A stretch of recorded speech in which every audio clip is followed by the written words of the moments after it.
What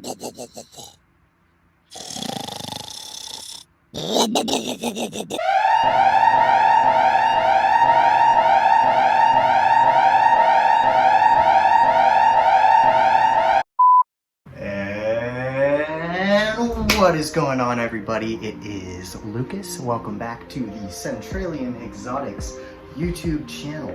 It has been far too long since the last time we talked. A lot has happened, and today I'm going to be talking all about babies. In the last vlog, I told you all about my breeding season and the 3 clutches of Bredli's pythons that we were able to get on the ground. And of course, we discussed how I am studying the differences between maternal and artificial incubation in Bredli's pythons for my graduate thesis work. If you haven't watched that video, go watch that first and then come back and join us here. Because what we're going to talk about today is the next step in that whole process. All of the eggs that we were waiting for, both the maternal incubation and the artificial incubation, they have all hatched. So there are babies all over the place now.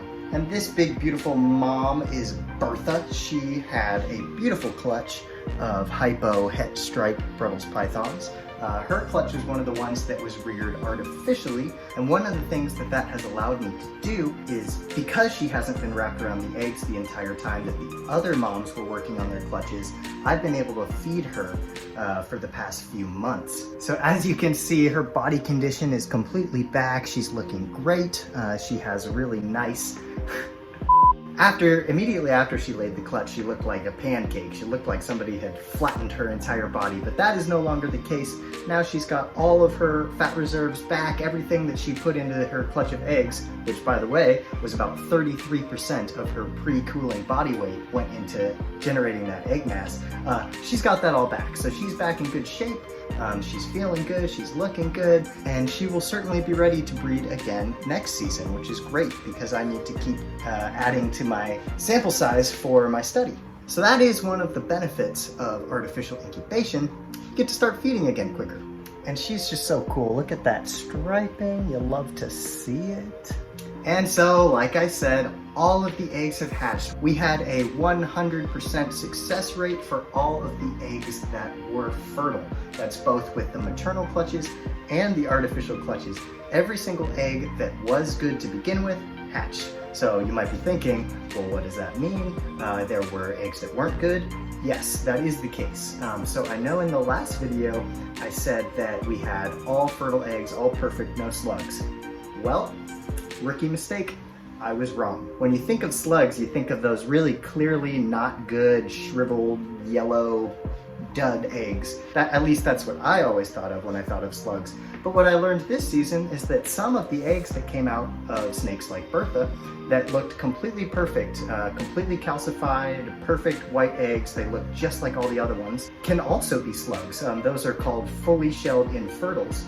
So I did end up with a few of those. And the way that I could tell that they were fully shelled infertils is that around day 30 or so, those eggs started to go bad. And then when I candled them, it was very clear that those eggs had no veins, nothing going on whatsoever, versus all the fertile eggs had really easy to see vasculature.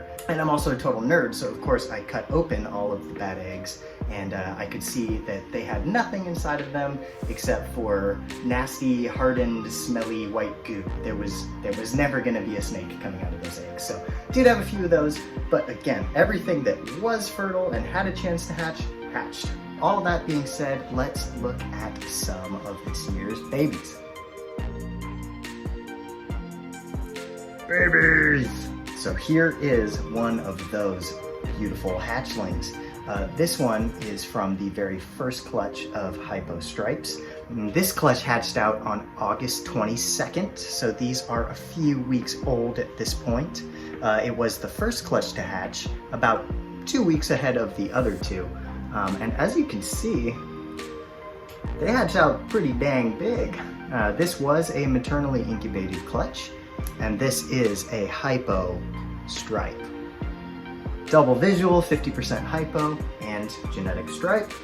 It looks absolutely awesome. And the hypocoloration will come through more and more with these with each shed. So of course, Bredli's pythons go through that ontogenetic color change.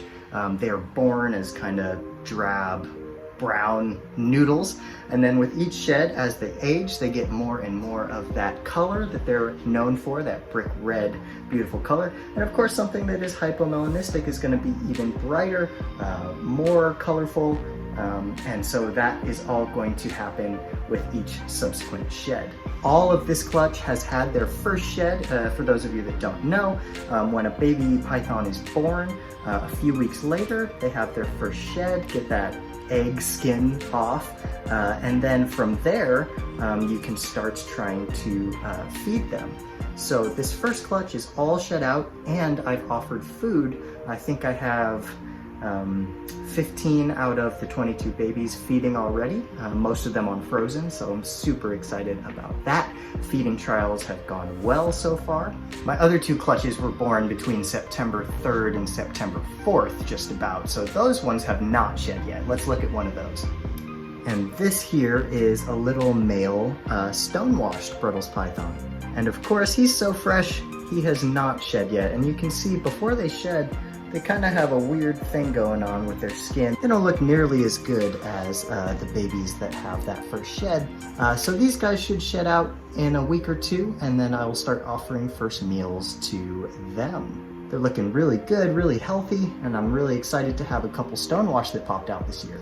Okay, so there's a lot of babies. I can't show all of them off, but let's just really quickly go through the numbers real quick. Hypo head stripe from my girl Adele.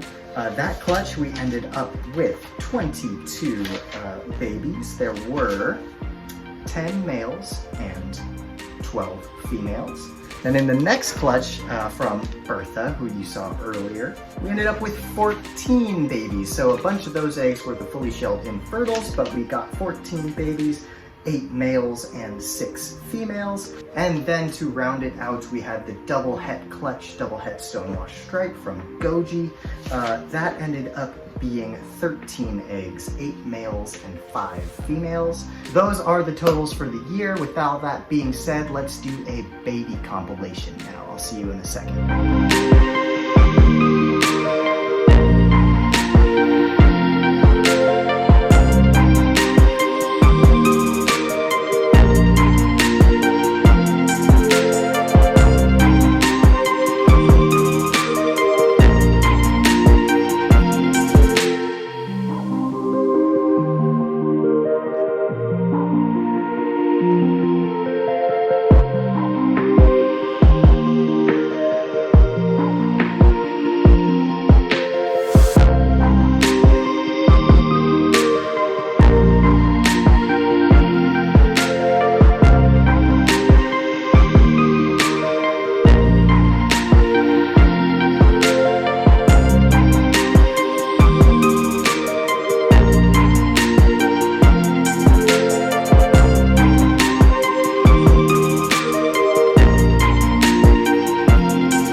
So when it's all said and done, we were able to create 49 new, beautiful, incredible baby Bredli's pythons this year. All of the data, again, being collected for my thesis work. All of those babies will be available. I will be looking for forever homes for them once they're all shed and eating reliably. So if you are somebody that is interested in adopting a wonderful, incredible Bredli's python, and maybe a Bredli's python that will be in a hopefully published paper eventually, if I play my cards right, then get in contact with me. I will have those available for sale.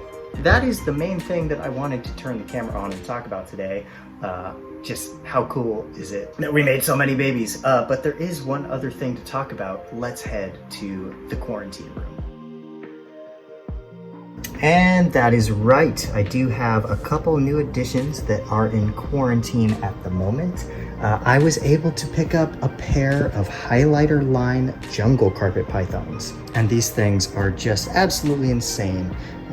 I was able to pick these up from a friend of mine who was needing to downsize their collection, and I could not be more excited to have these in my collection. They are in quarantine, of course, so these rack setups are just a temporary thing, but look at that snake. This is the female. She has just so much incredible rich yellow tones, really, really nice tipping on the scales. And she is old enough and large enough to try to breed this upcoming season. So I'm really hoping that I'll be able to produce highlighter line jungles as well. And there is the male. And the phone camera isn't even really doing their yellow color justice. They are extremely vibrant, especially when I take them out in the sun. Very nice. Hey, it's me, the dog. Woof, woof. And another thing that I am so excited about is Sirius Jr., my holdback baby black-headed python that was produced last season in a breeding project between myself and Grant and Riley at GX3 Reptiles. He is eating all on his own now, so he's taking mice unassisted, which is so great. Black-headed pythons can be a little bit tricky to get eating on their own. But now that he is taking food willingly, he will be off to the races, and I couldn't be more excited to see this guy starting to thrive. Well, everybody, that is all I have for you this time around. Mostly, again, just wanted to talk about babies and show off some of the beautiful Bredli's pythons that were produced here this year. Thank you so much, as always, for watching. If you have not already, please like the video, subscribe to the channel for future content. Check out the Morelia Python Radio Network and all of the affiliated podcasts there. You can catch me with Eric Burke and Riley Jimison every Friday for Carpets and Coffee. And again, I will soon have some Bredli's pythons available, so if that's something you're interested in, you want to get in contact with me, www.centralianexotics.com. Hope all of you have a great day out there, and I will talk to you in the next one.